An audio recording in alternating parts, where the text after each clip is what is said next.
Hello, I'm Rachel and you're watching Kalkinemedia's Go Green series.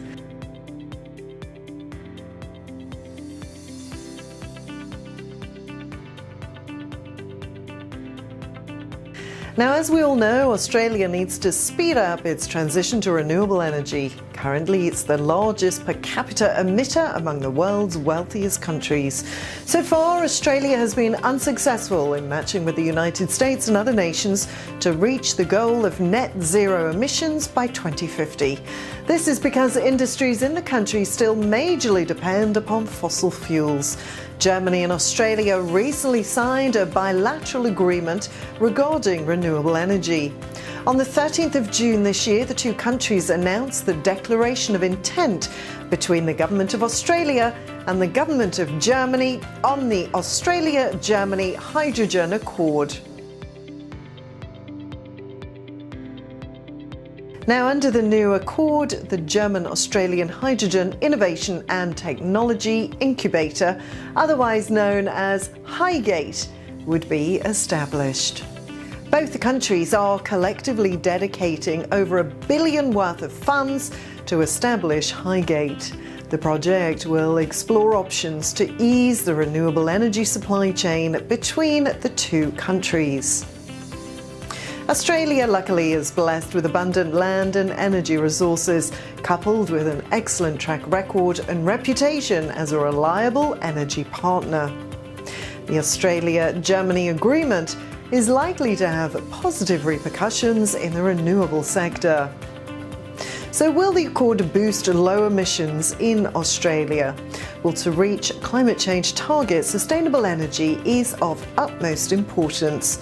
Although hydrogen is renewable, fossil fuels are still needed to produce hydrogen fuels. The new agreement can be beneficial as it may enable the trade of sustainably produced hydrogen in the needed volume. The deal will also empower Australia to produce cheaper, clean hydrogen, which may help the country to transform its transport, mining and manufacturing industries.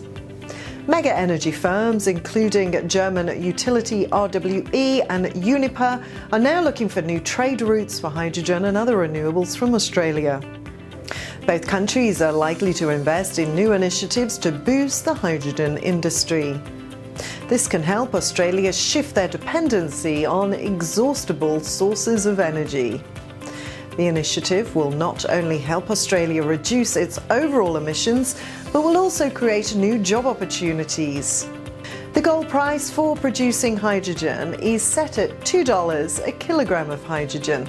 It makes the price of hydrogen competitive with the prices of energy resources that produce higher emissions. So if the overall cost of hydrogen becomes less, Australia can boost low emissions. There's also another very significant point that must not be missed. Building demand for future low emissions energy exports can help Australia's emerging hydrogen industry scale up and attract investment.